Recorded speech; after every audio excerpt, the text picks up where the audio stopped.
It all started, to my knowledge, in sixth grade. I was diagnosed with osteoporosis. Seventh grade, I was diagnosed with multiple severe mood disorders, ADHD, OCD, insomnia. I was even diagnosed with narcolepsy. That's when I embarked on a much stricter version of the ketogenic diet, which I had been doing for a long time. And then it helped until it didn't. And I started losing weight in an uncontrollable manner. I got down to 69 pounds. And they told me that I had to remove my colon due to inflammation and be hooked up to a feeding tube. And this was the point of desperation where I finally transitioned from keto to carnivore. There was no hope. I had multiple doctors tell me that I should not expect to live past 30 years old. I was told that I should never expect to give birth, have children. It was a pretty hopeless outcome.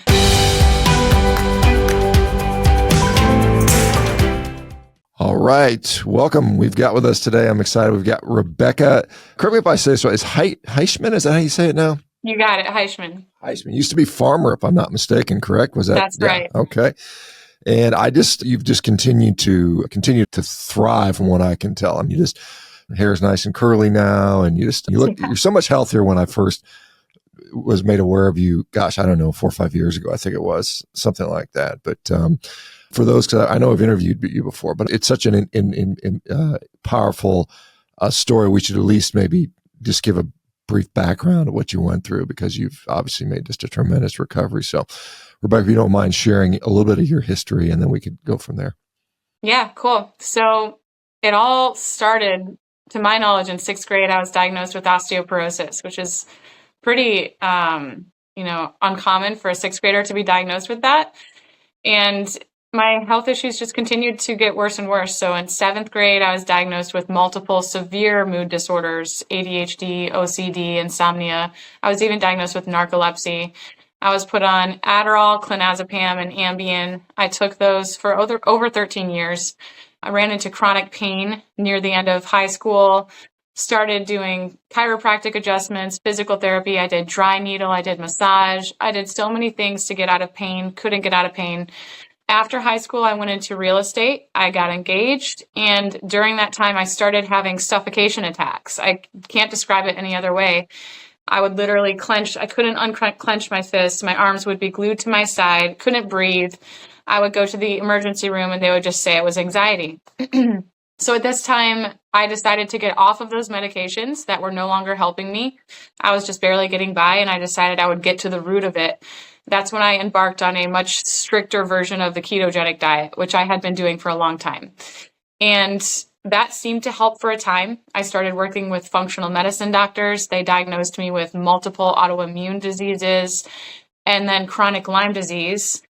And then it helped until it didn't. And I started losing weight in an uncontrollable manner. I got down to 69 pounds. In May of 2019, I was in my third consecutive emergency room back to back.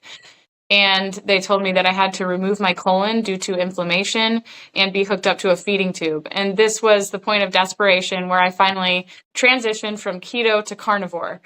And in that emergency room, I was able to do an all-meat diet. I basically got in direct contact with the chef in the kitchen, started eating hard-boiled eggs, butter, shredded pork, and all of my symptoms, many of my symptoms, I should say, stopped just in that first couple of days in the emergency room. I was able to gain 4 pounds. The blood in my stool stopped. No more involuntary throwing up. My electrolytes stabilized and my blood sugar stabilized. So they sent me home and said, go do your weird all-meat diet. Ever since then, that's what I've done. And I am at the point now where I've reintroduced other foods. I had a baby after not having a cycle for 16 years, and I'm thriving. So I guess that's an encapsulation. Yeah, and there's a lot in that stuff. And one of the things I think it's important to point out, because I remember, I think I shared one of your photos of like before and after, and when you were really, really thin, like you said, 69 pounds, that's on death's door, basically. And everybody said you're an anorexic, and you said, no, I didn't have anorexia. It was just the consequence of all these diseases and the accumulation, not being able to digest food and that type of stuff. Is that correct? That's correct. I also had a chronic C. diff infection. So C. diff it's like a sissy virus. A lot of toddlers get it. It's fine. But for me, I had a history of taking antibiotics like every other week. I was always getting sick as a child. So my gut was obviously extremely vulnerable. So the CDiff took over, and I had taken 13 rounds of antibiotics for it. It still persisted. I got 3 fecal transplants. It still persisted. And that's why they were saying, we've got to remove your colon because it's so inflamed. I had ulcerative colitis by this point, and then hook you up to a feeding tube. I was planning on doing oral fecal implants for the rest of my life, and I wasn't planning on living much longer either. Yeah, and I, as I remember, you sent me some messages on social media. I think it was Instagram, and you were clearly in a not a good place, both physically and mentally. I think you were just really desperate. Crazy. Yeah. I remember that. And I was like, and there's not much I can do from online, but I said, hey, I think I suggested maybe trying Carnivore, but how are you mentally? You seem like you're normal now. It seems like your brain's working and you're happy and all that stuff. Yes. I appreciate you actually bringing that up, because I've been in other interviews where they're like, this girl is crazy. Her own family wasn't talking to her. She stayed at an Airbnb with a stranger because she was almost homeless. Yeah, I was really struggling emotionally and mentally. I would challenge you to get down to 69 pounds unintentionally and not be able to gain weight to save your life. It was really challenging. I was told that I had an eating disorder, held against my will in an eating disorder unit. After that, I did develop a binge eating disorder in a desperate attempt to gain weight. I didn't know what was reality anymore. It was really traumatizing. And so when I reached out to you, Shawn, you were just a sound, sane person, and it was so wonderful of you to even respond. You didn't give me direct advice, but you surely encouraged me and helped me to just stay the course and try Carnivore. Now, I don't struggle like I used to with OCD, ADHD. I've been very much a perfectionist, type A personality my whole life. I don't struggle like that. I'm flexible. I don't struggle with perfectionism or control like I used to. I have incredible focus to do what I do now. I never thought I would be able to be on camera and speak like this, honestly. And for anyone with mood disorders, anxiety, or anything like that, I know you can relate. It would seem impossible to do things like this. So I would say that was a 100% turnaround. And I've also healed emotionally. So my relationships with my family have been restored, and I'm really grateful for that as well. Yeah, I was going to wonder how, because obviously at some point, like I said, your family's had to notice a huge difference in who you were today versus 5-6 years ago, whenever that was. And then new baby, what baby girl, baby boy, what do you guys have? Boy. How old is he? He is 6.5 weeks now, 12 pounds. Oh, wow. So new baby. That's a real, that's a challenge. I've had four. I didn't know that. birth them, awesome. But I've got 4 kids, and it's a lot of fun, and it's a lot of work too. But so how did your pregnancy go? You said, tell me, and I think this is fine, that you were able to reintroduce other foods in there. As I've said many times, I think carnivore is very therapeutic, and if it fixes you, great. And if you want to expand from that's great too. How did that go? How long did it take you to get to where you think you finally got healthy? How long was the process? Yeah. So in 1 year, everything was reversed. That's including Hashimoto's, every single autoimmune disease, including crest scleroderma, which was advancing very rapidly. That was life-threatening. The fibromyalgia was totally gone. And after that year, I got my period back as well. And that at that point, it was like, okay, I'm good. Like, I feel really stable. I have great energy. Nothing is wrong with my labs as far as I can see. And so then I felt comfortable to start reintroducing things like butter and whole eggs. And that's what I did. I took it really slow. I didn't have anything other than animal foods until my second retreat, where I was serving strawberries after the dinner, and I had a strawberry slice. And it's, wow, I really think I'm prepared to reintroduce foods. I hadn't even thought of it at that point. A lot of people talk about how restrictive carnivore can be. But when you come from a background of not being able to tolerate food without severe symptoms, it's a relief. It is such a mental break to be able to just eat and live your life. So I would be okay if I did that forever. But now I have introduced homemade sourdough bread, and I was celiac in the past, so that's reversible. I've introduced apples, berries. Every now and then I'll have cottage cheese and berries, and I enjoy them. And there's no shame in that. But there's not a day that goes by that I don't eat primarily meat. My husband and I eat meat every day because we know that's what our bodies need. So there's no dependency, there's no food addiction, but there is more variety. And from the very beginning to now, that's taken 5 years to introduce as much as I have. But I would say to reintroduce other foods other than the lion diet, I waited a year, which is maybe longer than a lot of people would. But for me, I needed that mental break. Yeah, you were certainly sick, and you were down to 69 pounds. How much do you weigh today, if you don't mind sharing that? No, not all. I'm like 150. I got up to 180 with my pregnancy, and then that weight fell off. Like I lost 20 pounds after I gave birth, and then the next 10 pounds came off. So I'm at like 150, 148 or so right now. Yeah, so you basically doubled.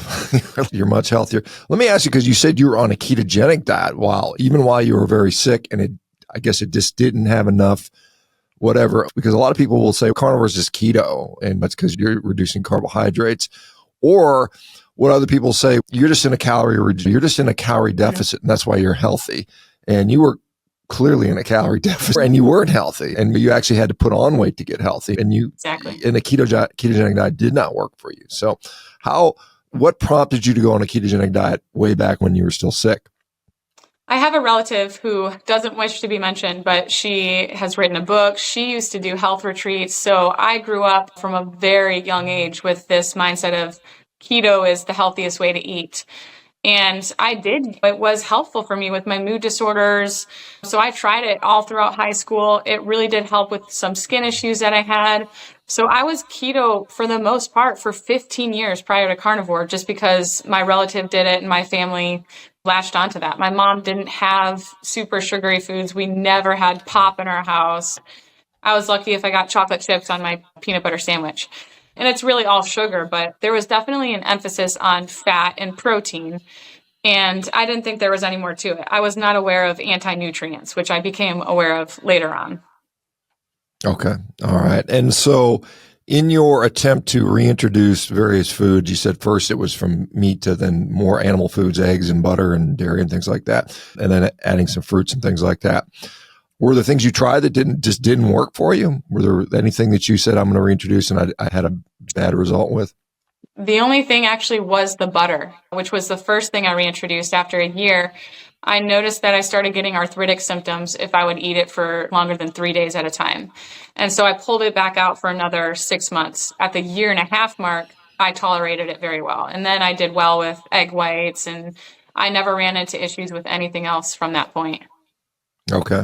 And as far as, so you said you still to this day continue to eat mostly meat. And so what does it look like for you now as far as how much you're eating it? Because I guess a weight gain in pregnancy, usually most people say 25 pounds is typical for most females, plus or minus a few, I suppose. What do you currently consume? Yeah. Currently, I alternate between days where I'm craving less fattier meats, and then there are days where I really want all the fat. In the beginning of my healing, I really needed high fat and I craved it. So there are days that I wake up and I have lamb bacon, poached eggs. That would be breakfast. And then I only eat 2 meals a day. So dinner would be lamb chops and some other cut of lamb or veal. I eat ruminant animals. I do not eat a lot of pork or chicken. I'm not satiated with them, and I crave the fat coming from ruminant animals. So I eat a lot of lamb and bison, elk. I'll have bison breakfast sausage for breakfast, but I do eat a lot in one sitting. Not everyone is a volume eater like I am, but I eat probably a pound of meat per sitting. I'll eat the whole package of lamb chops, the whole package of lamb bacon, and some eggs on the side. So I eat a lot. And then the days that I'm including variety, I will eat less added fat. So I'll maybe have bison with cottage cheese and berries or something like that. I'm definitely craving more fat on the days that I'm having 0 carbs. Yeah, it's got to get your energy from something. So if it's carbs, you need less fat. And if it's no carbs, you eat more fat. So that makes sense perfectly. I guess, so going from basically on death's door to now husband and baby, tell me about that if you don't mind. You obviously, you found somebody that was able to support you and you gelled with, obviously. So and your husband, is he carnivore-ish or something like that? Yeah. I love talking about this. So I met my husband during the time that I was an emotional wreck. Literally a 1.5 weeks after I spoke with you, and I was in the hospital and I was just desperate. I got onto carnivore. I had hope again because it was working. I was gaining weight. At that time, I was in a relationship, a very toxic relationship, and I had to get out of it. And I was looking for a place to live. And so my husband is actually the owner of an Airbnb. He allowed me to stay there for a time while I was healing. That's how we met. And then we didn't talk for about a year, and we got back in touch. I was way healthier. He was in a much better place with his personal life. And eventually we started dating. When I met Tyler, my husband, he was addicted to junk food, very inflamed. He had man boobs. He was totally addicted to junk food, eating cinnamon rolls raw at 12 o'clock at night. And now he is a carnivore. I will say he eats my homemade sourdough bread more than I do. I make it for him for the most part these days. But he is totally fit, a lot healthier than when I first met him as well. And it was a long process to get to that point emotionally. Like I said, what I went through was really traumatizing, and I had to put myself first in terms of health and emotional healing before I got into a relationship. My husband thought I was crazy when he first met me, and I probably was to some degree. So we've both come a long way, but it's been really, really cool how nutrition has played such a large role in both of our mental health and our ability to function as a team and just be a productive human in general. Like parenting it's a challenge, but it's a welcomed challenge. It's amazing. And I never could have done that before. So I'm just super grateful for all of it. How did your pregnancy go? Just out of curiosity, because you were eating basically Really mostly a carnivorous pregnancy, I Yes. assume. How did that, how'd that go for you? Yeah, definitely. I kept it pretty low carb during my pregnancy, and it was mostly animal foods. Many days were just meat. I would say most days were, other than like berries or something like that. It was really, really good. I had one day of nausea. It was a Sunday morning. I did throw up and then it went away. Like literally that was it. I had one night of heartburn, drank some peppermint tea. It went away. That was it. The third trimester was the roughest because we had just relocated from Illinois. I was very hormonal, emotional. It was stressful. But in terms of my health, it was really easy peasy. And all my doctors were like, just keep doing whatever you're doing because your labs look excellent. You're in really good health.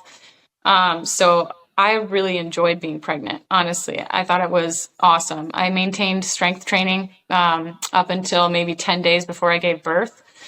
And my delivery was also really pretty good for the first time giving birth. I went into labor at 9:45 and I gave birth at 6 a.m. I was only pushing for 37 minutes. And I think that's pretty good for the first time giving birth. So I'm really grateful. And I know nutrition played a huge role into all of that. Yeah, and are you breastfeeding the baby now and that type of stuff? Yeah, I figured you would be. And any problem with milk production or anything like that? Are you fine with that? The problem is that I can't stop producing. I have to pump multiple times per day. We've got a chest freezer for my breast milk. The baby's gagging because I'm producing so much. So it's the opposite problem. And that's been a blessing because there was still a part of me. I didn't have a cycle for 16 years and I really wanted to breastfeed. So it's been a total success for sure. Maybe you can sell some of the extra. I've thought about it. Sell or donate. I know there are people that sell that, so that's interesting. And baby is healthy and he's doing good. He's in perfect health. Yeah, he's very calm. He's starting to sleep 4 hours a night now at a month and a half, which is pretty great. Mm-hmm. He's really mannered. He cries when he wants to eat, and that's pretty much it.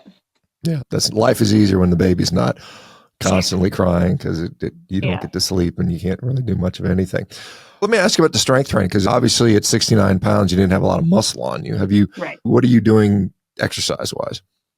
Currently, we have a home gym now, so I'm just doing some static lifting, compound movements, getting my strength back. I dislocated my knee right before I gave birth, so I couldn't strength train literally.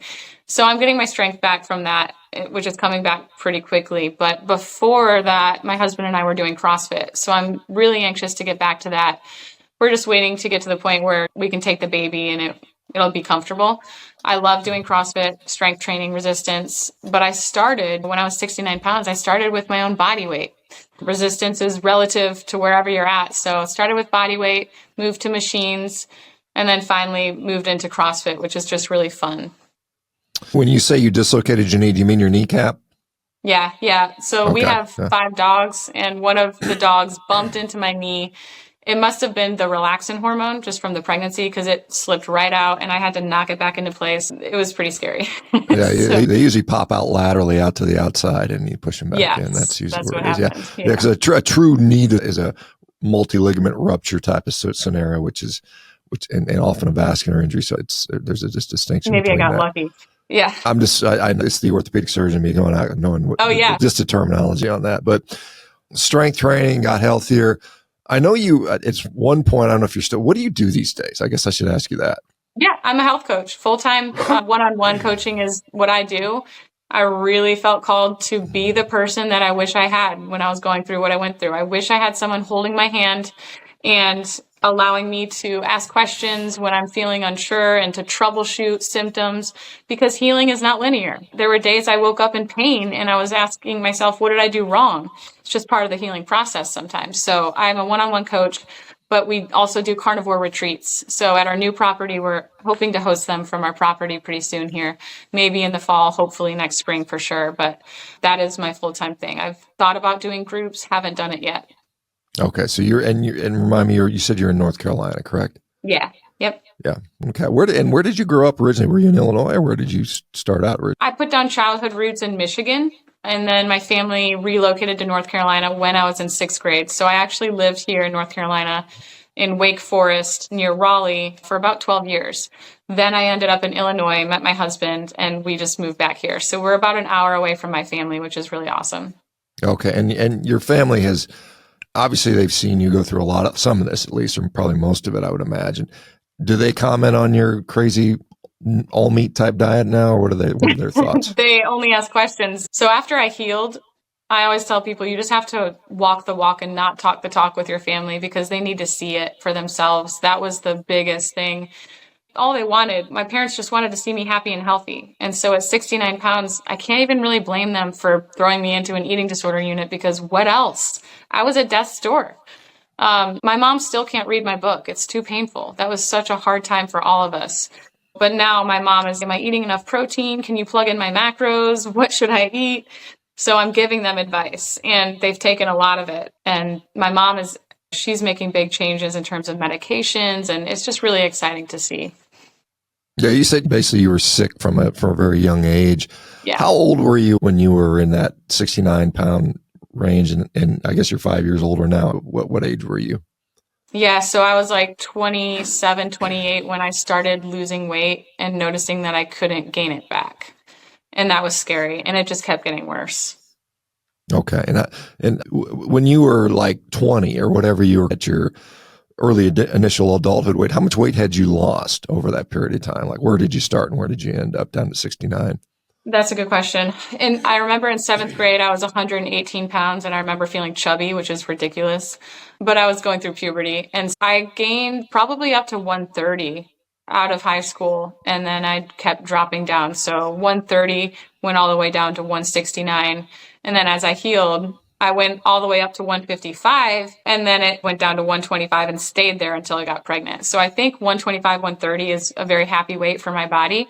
Although I'm carrying a lot of muscle right now, I would be perfectly happy if I stayed at 145. I feel really strong. During this time that you had multiple autoimmune diseases diagnosed and obviously gastrointestinal issues and all that, was there any attempts to change your diet by the medical community? Did they say, hey, we need to eat a different way, or what did they do? Yeah, the gastroenterologist, typical eat toast and popcorn and low fat things. Literally, they told me to eat the things I knew would put me in pain. So I did not even take that with a grain of salt. I was like, okay, thanks a lot. I did go to a children's neurologist because I saw that they used the ketogenic diet and I thought that they may be more welcoming for me because I wanted to keep a ketogenic approach and they accused me of having an eating disorder. So that was really disappointing. I found Eric Westman. He is in Durham, which was 40 minutes from my house. So he's actually a doctor who was very encouraging with what I was doing. And other than that, like my functional medicine doctors, they were encouraging with the animal foods, but also on the borderline thinking I had an eating disorder, encouraging me to eat a sweet potato here and there, and just always pushing, don't drop the carbs, don't drop the vegetables. The only person who encouraged me to do a carnivore diet was my chiropractor at the time. Chiropractors have been angels in my lives, just total accountability, encouragement, no judgment. Sounds like it's working for you. Keep doing it. So that was refreshing. Yeah, I guess, how did you convince the hospital? Because you were an inpatient at a facility, and I don't know how much access you have to the cooking staff, but you said you convinced someone to cook certain foods for you. How did that evolve? Yeah. So I ended up there because my electrolytes were unstable all the time. So this was my third consecutive emergency room. They're basically just holding me there to stabilize me. And I explained to them, look, this keeps happening. I have a chronic CDiff infection. I can't gain weight to save my life.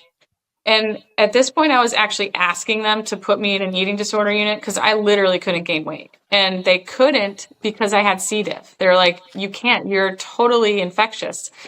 And so they gave me a dietitian. They assigned me a dietitian, and that is who I spoke with. I basically shared everything with her that I've shared with you up until this point. I gave her my history. I said, look, I know there's something to this carnivore diet. Please just let me eat just animal foods here. Please give me a chance. Because they were sending up trays of weight gaining drinks and carbohydrates and just trash. And so she said, okay. And she put me in touch with the chef in the kitchen. So I was speaking with the chef over the phone in my room every day, just saying, yeah, please send up more shredded pork. Please send up more hard-boiled eggs and butter. None of this was known by the doctor until days later when I had gained weight. And that's when the dietitian told the doctor what I was doing. The doctor came and told me, go home and do your weird all meat diet. So she was ticked off that I was throwing away their food the whole time, putting it in the garbage can.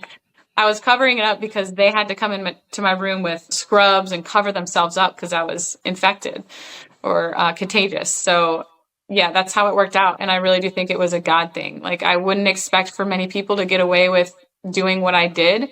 And I was a little crazy at that time. I was hoarding food. I was hiding it in the cabinets in the room that I was staying in to be able to, eat more protein when I went into hypoglycemia at night instead of the sugar they wanted me to eat. And then I said, look, it worked. I'll never forget that moment when they were like, you need to eat an apple. You need to take glucose tablets. Your blood sugar is falling. And that's when I just came clean. I said, look, I've been eating protein and animal foods, and I want you to watch me do this, and it's going to work. And it worked. My blood sugar came up slowly and steadily, stopped at 85, and it never spiked. And they stopped questioning me at that point. And I'm pretty sure that's when they told the doctor everything that was going on. Yeah, one of the things that I've interviewed a couple people that have been diagnosed with eating disorders, actual eating disorders, and when they're admitted to inpatient, they just push junk food on them. They just like, we don't want you, and they would tell them, because there's a belief that there's no bad foods, and so they'll force them to eat like cookies and cakes and candies to try to desensitize them to this stuff. And it's physiologically it's not good to feed people a bunch of garbage, in my view. Let me ask you the C. difficile infection, because you are right. That is, a lot of it spreads throughout hospitals, so they have to be very careful, making sure it doesn't contaminate the next patient in the next room or whatever. How did you get over that? Just a carnivore diet. I didn't do anything special except for cut out the anti-nutrients that I was eating. And it was gone. I retested probably in 3 months after carnivore with my rheumatologist, and it was gone. And it never came back. My stools regulated within a couple of weeks. I had diarrhea multiple times a day. I had mucus in my stools, blood in my stools. All of that went away in a couple of weeks of just pure animal foods. So there was nothing special that I did. And a lot of people will hear my story and say, oh, it must have been the fecal transplants. But I promise you, it was not. I did 3 of them, and it came back with vengeance. They didn't work for me. They do work for a lot of people, I will say. I think they're great for a lot of people, but it was a very stubborn C. diff infection. You'd mentioned something that a lot of people haven't heard of, crest syndrome, which is often associated with sclerosis. Can you talk a little bit about that, how that presented for you? Because the crest is an acronym for different things, calcinosis and scleroderma and Raynaud's phenomenon. How did that present to you? Yeah, I was definitely dealing with musculoskeletal issues, and that was very apparent and clear. The first thing I was diagnosed with was fibromyalgia, which I think is the case for a lot of people. Once you're diagnosed with fibromyalgia, then you're probably going to uncover some other autoimmune diseases. They found the crest after, I guess, doing a scan of my lungs, and they found scar tissue that was taking over my lungs. And so the crest was manifesting mostly around my internal organs. A lot of people will get hardening, thickening of skin. Mm-hmm. I definitely had that in some areas on my back, especially my upper cervical areas, but it was manifesting around my organs. And I still do have a little bit of scar tissue around my lungs. But everything in my back was broken up with my chiropractor. I did Graston therapy, that's scraping it, gua sha. I was able to get mobility back, but that's what that was. And I was diagnosed by multiple doctors, my rheumatologist. My chiropractor was the first one to suspect it. And he helped me to run out-of-pocket labs. Once that was confirmed by him, I continued with rheumatologists and stuff like that. And I never they obviously wanted me to get on immune suppressant drugs, and I did not take any of them. What were you ever on any medication? Obviously, as an inpatient now, they might have medicated you, but did you ever take medications for any of these issues over the years? No, I refused. After I got off of Adderall, clonazepam, Ambien, that clonazepam, those benzodiazepines, they will wreck your life. That withdrawal was traumatizing in itself. And so I really was stubborn about not getting on medications, even for hypothyroidism, even for autoimmune disease. I just said no. The only thing I ever took, I was forced to take in the eating disorder unit. They put me back on Ambien because I was not sleeping at all. But then I just got right back off of it after a month of being in there. Okay. You avoided being medicated with a bunch of different things. When you were 69 pounds, what were they telling you, like prognosis wise? Was there any hope to it, or what were they talking about? There was no hope. I had multiple doctors tell me that I should not expect to live past 30 years old. It's one thing to hear that from one doctor and it's, man, you're really discouraging. But I heard it from multiple doctors. I was told that I should never expect to give birth, have children. It was a pretty hopeless outcome, and there was nothing that I could do about it, especially for the crest scleroderma. They say there's no cure for it. For many of these things, they're uncurable diseases, and nutrition had nothing to do with it, apparently. My functional medicine doctors, honestly, they were not discouraging to me, but they also had nothing else to tell me. That's why I ended up in another hospital and was admitted to an eating disorder unit. My functional medicine doctor said, I don't know what else to do with you. I don't know what else to say. Go to a hospital and see a multi-specialist. But they pushed me into the eating disorder unit. So it was pretty hopeless all around. Have you, since you've recovered and regained weight, have you been to see any of those doctors again that saw you when you were at your worst? Has any of them ever seen your transformation? I did visit my chiropractor. That was a good friend for me during that time. And he's just thrilled. He's in my book. I wrote about him in my book. And he did say, thank you so much for writing this book and sharing your perspective from this experience. Because as a medical practitioner watching you go through it, he thought I had an eating disorder too, but he was still being very kind about it. And so it's helpful for people to understand that not everyone who's underweight has an eating disorder. It doesn't always stem from that. I did loop back around to some doctors that I saw, mostly the specialists that were trying to encourage me, just to let them know, thank you for your kindness. Just so you know, I'm still alive and I'm thriving. Can I send you a copy of my book? I went back to my rheumatologist and he asked for me to put my business cards in his office for his patients, which was pretty cool. I guess I should ask you about your book. What's it called? And what I assume what prompted you to do it is because of recovery. What's the deal on the book? It's called My Tailored Journey. It is a lot about changing nutrition, but also the motive behind it and what went on mentally and emotionally. The book starts out with me in the eating disorder unit, and it talks a lot about the trauma that I went through. Exactly what you spoke about, them telling me that if I react to gluten, that it's all in my head. I really wanted to get that out into the public that, like, this is not helping anyone with an eating disorder. And then also what I went through with my family, and then my faith, ultimately surrendering the ketogenic diet, which was an idol in my life at the time, to God, really allowed me to let go and start using my critical thinking skills again. Obviously, animal foods are going to be the ticket. Obviously, they're the most bioavailable form of nutrients.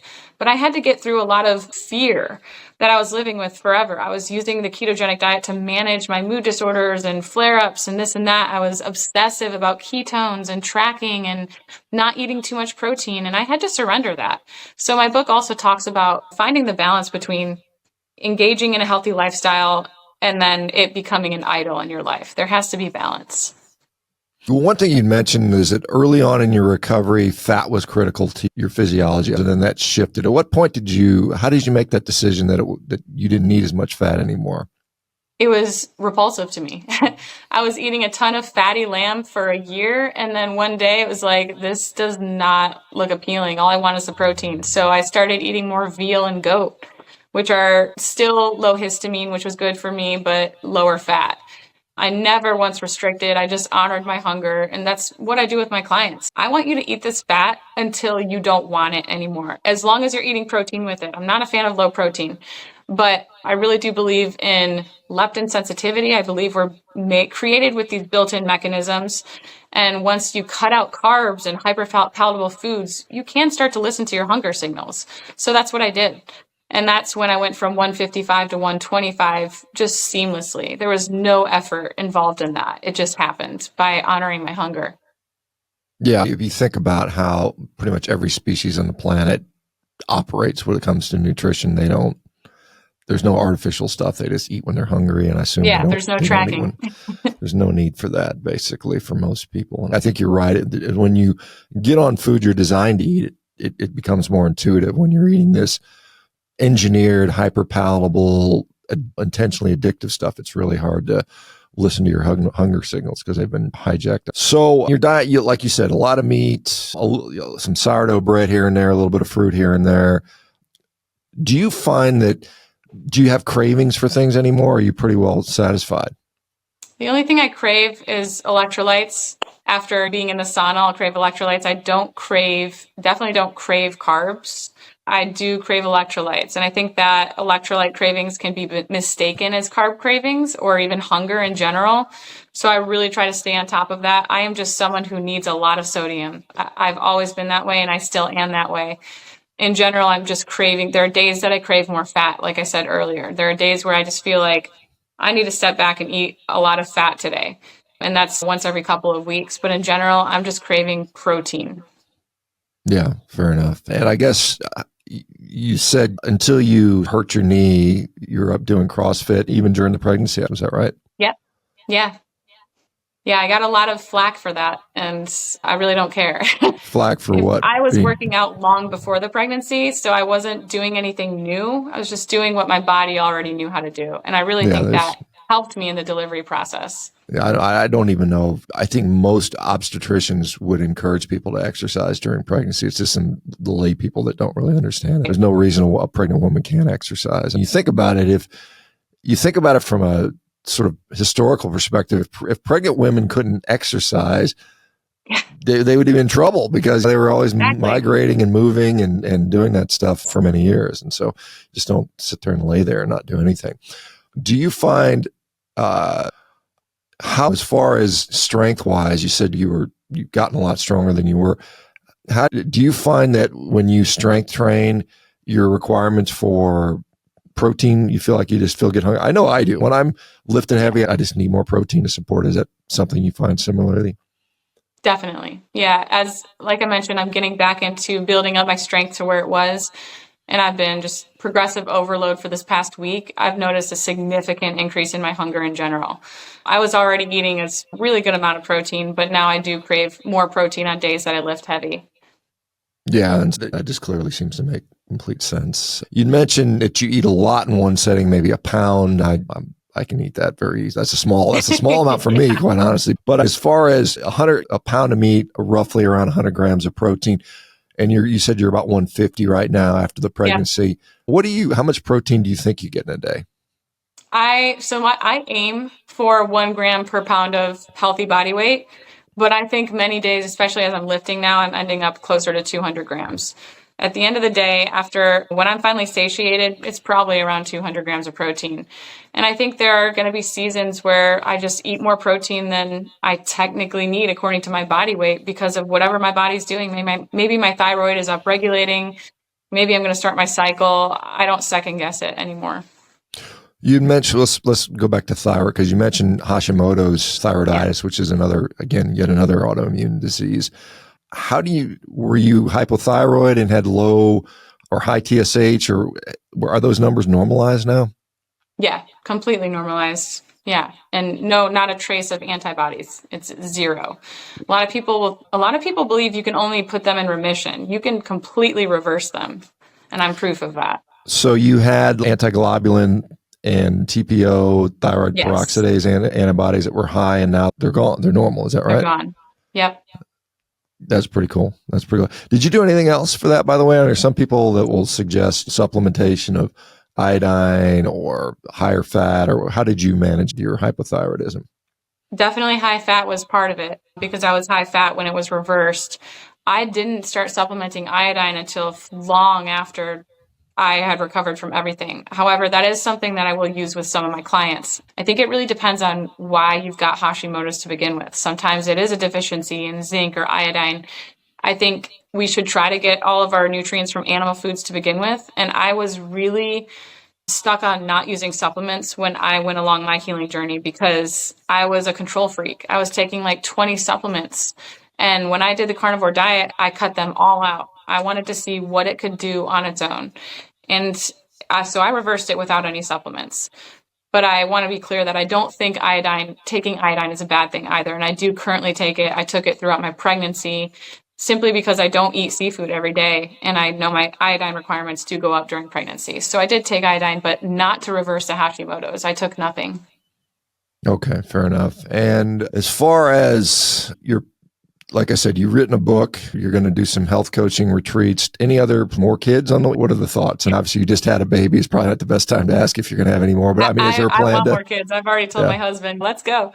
It really, to be honest, we're not sure what's going on with the world. And the idea of having an infant when things could really get messy is intimidating. So part of the reason we moved out and got land was so that we can become more self-sustaining.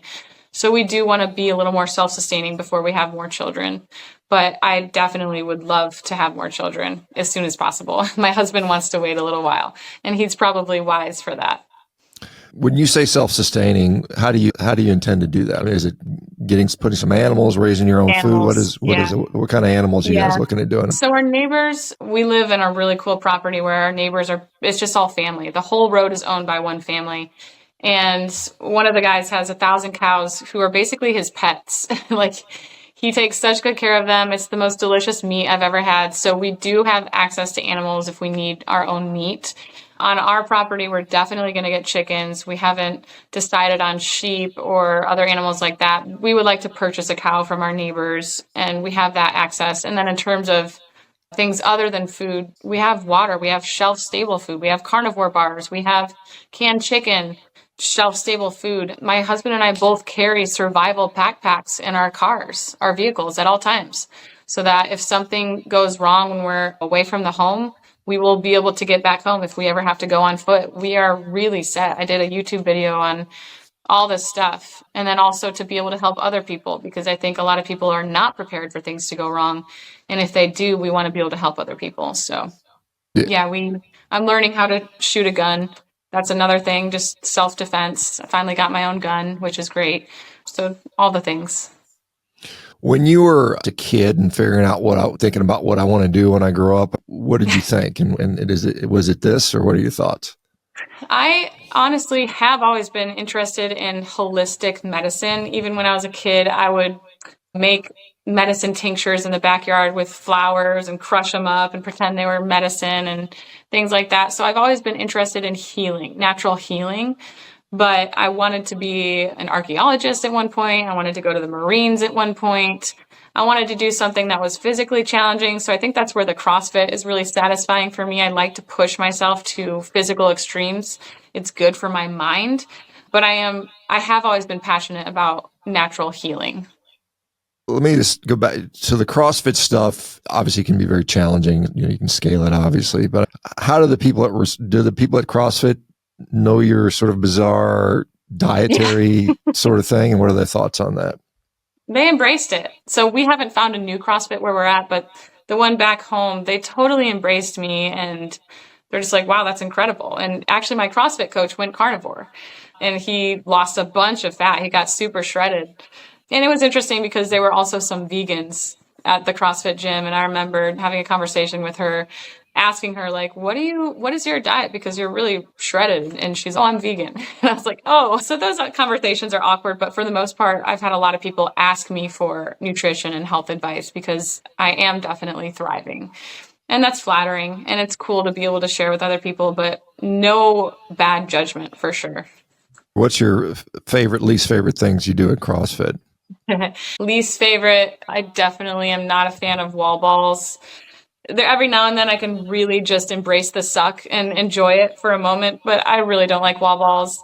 Favorite is deadlifts, just lifting really heavy deadlifts. I love power cleans. I love barbell movements. Not a huge fan of long distance running, but I can do it. And honestly, I still haven't gotten my pull up, which is really sad to me, but I need to invest the time in it. I'm a big fan of lower body workouts. What's a heavy deadlift for you? So my max is 195. Almost got to 200. That's solid. That's good from a 69-pound, basically skeleton, to now Yeah. deadlifting 200 pounds or close to 200 pounds. That's pretty amazing. That's awesome. So we're coming to the end of our time here. Rebekah, I think you're on Instagram still. We'll share your social media. Where can people find more about this stuff? Everything is at Tailored Keto Health. And I chose that name before I went carnivore. So it's a tailored approach to keto, but it's Tailored Keto Health. My website is tailoredketo.health. My Instagram is Tailored Keto Health. Same for YouTube and Facebook. Has that always been the name? Because I think for something, I remember something red in there, but I can't remember. Maybe there was something red. No. Okay, Tailored Keto Health. Yeah, okay. And the book, what's the name of the book again? My Tailored Journey. My Tailored. So everything's tailored. Okay, very good. I think this has been very helpful. What about, you said retreats would be in North Carolina, I guess, if you're going to do a retreat, something like that? Yeah, we're thinking of doing it. We're in Coates, North Carolina, which is like a rural area, but we're surrounded by nature. It's a really cool location. So we're considering of doing one this fall, probably a more intimate style retreat, not as large as my previous ones. They've always been really intimate, though, compared to some of the other things going on in this space. So if not this fall, probably definitely the upcoming spring. Awesome. I'll tell you what, Taylor, thank you so much for doing this. Appreciate it. And anyway, good luck to you. Thank you, Shawn. I appreciate it.